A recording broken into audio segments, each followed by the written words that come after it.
Video ini tidak pernah bermaksud menyudutkan pihak manapun, selain menyegarkan kembali ingatan-ingatan kita mengenai sepak terjang Gerakan 30 September Partai Komunis Indonesia.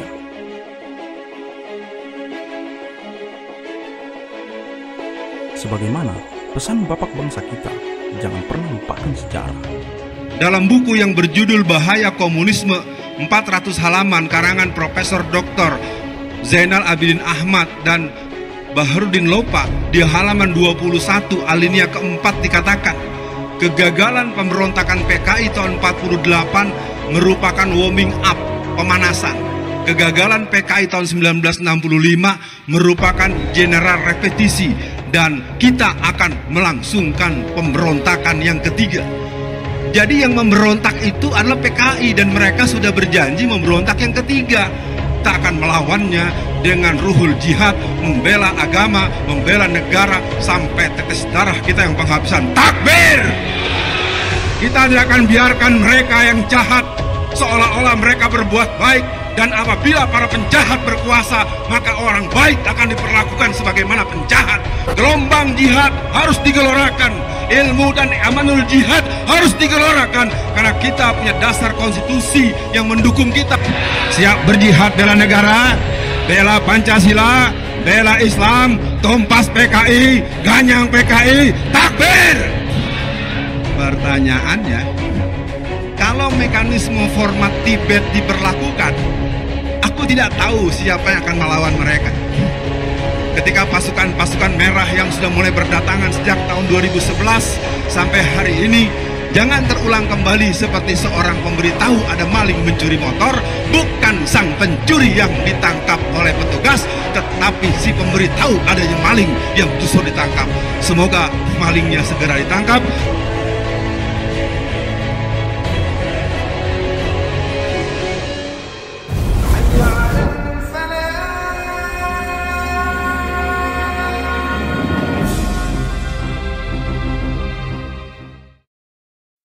Bismillahirrahmanirrahim. Assalamualaikum warahmatullahi wabarakatuh.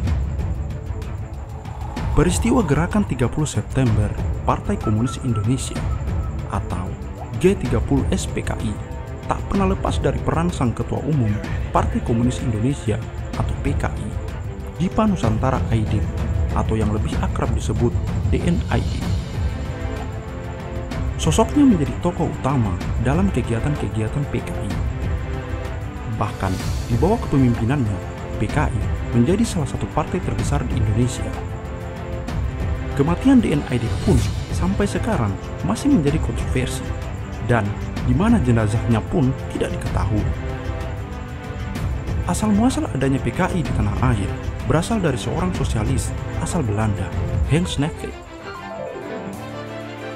Henk mendirikan partai bernama Indische Sociaal Democratische Vereniging atau ISDV yang merupakan embrio PKI. Setelah Indonesia merdeka, ISDV berganti nama menjadi PKI yang lambat laun semakin membesar dengan ratusan ribu pendukung dan dinobatkan sebagai partai komunis non-penguasa terbesar di dunia setelah Rusia dan Cina tentunya. Banyaknya masa PKI disebabkan rakyat Indonesia saat itu menilai ideologi komunis cocok dengan keadaan mereka. Tentu, tokoh Partai Palu Arit Indonesia yang paling dikenal ialah Dipa Nusantara Aidit atau DNAID. Memang, DNAID dianggap yang paling bertanggung jawab atas peristiwa berdarah G30S-PKI. Dan tabu jika ia mengaku tak tahu menahu mengenai peristiwa tersebut. Namun, siapa sangka jika Aidit bakal menjadi anak bawang jika bertemu dengan dua pentolan PKI ini. Tersebutlah Muso Manowar atau Munawar Muso alias Muso dan Alimin bin Prawirodirjo. 25 Desember 1925, para pemimpin PKI mengadakan pertemuan kilat di daerah Prambanan, Klaten, Jawa Tengah. Dalam pertemuan itu, mereka membahas aksi berupa pemogokan hingga angkat senjata yang bakal dilakukan oleh kaum tani serta buruh. Tujuannya ialah melancarkan aksi pemberontakan di seluruh Nusantara kepada pendudukan Belanda. Rencana itu lantas harus disampaikan kepada Wakil Komunis Internasional atau Komintern yang berada di Singapura. PKI lantas mengirim Alimin dan Musso ke Singapura. Komintern di Singapura menindaklanjuti rencana pemberontakan tersebut dengan memberangkatkan keduanya ke Moskow, Uni Soviet. Rupanya, Musso dan Alimin langsung dihadapkan kepada pemimpin besar komunis, yakni Stalin ketika di Moskow. Mereka berdua menerima mandat dari Stalin agar rencana pemberontakan tersebut dibatalkan, serta mengubah cara kerja PKI menjadi gerakan bawah tanah dengan menyebarkan propaganda kepada Belanda. Tapi Musso nekat.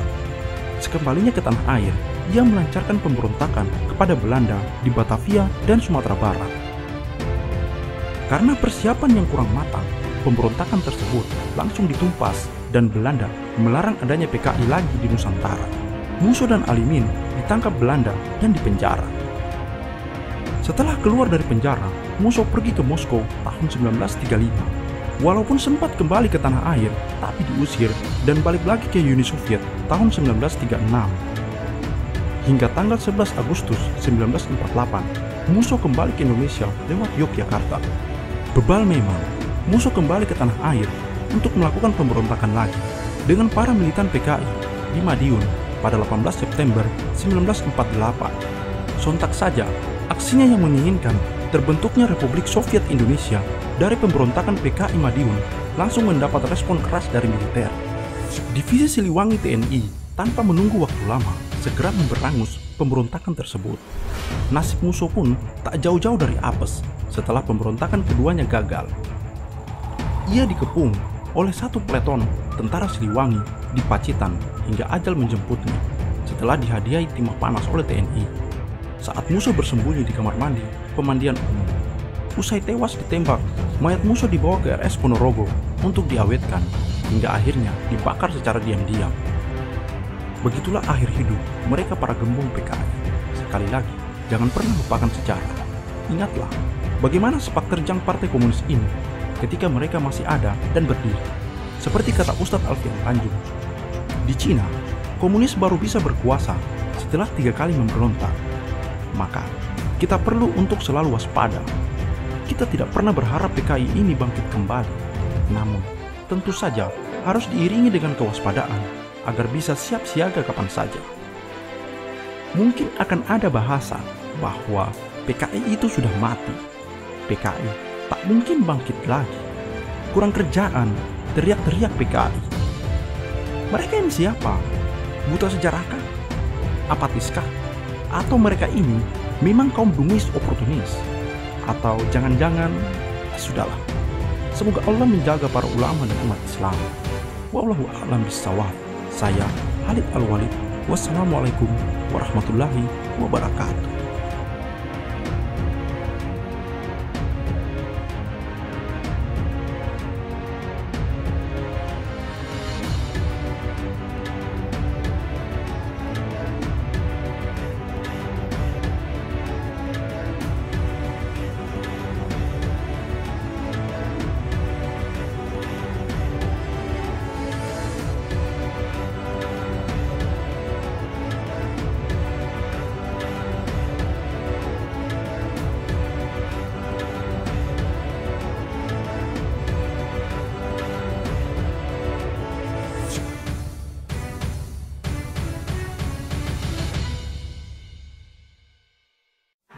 Bismillahirrahmanirrahim.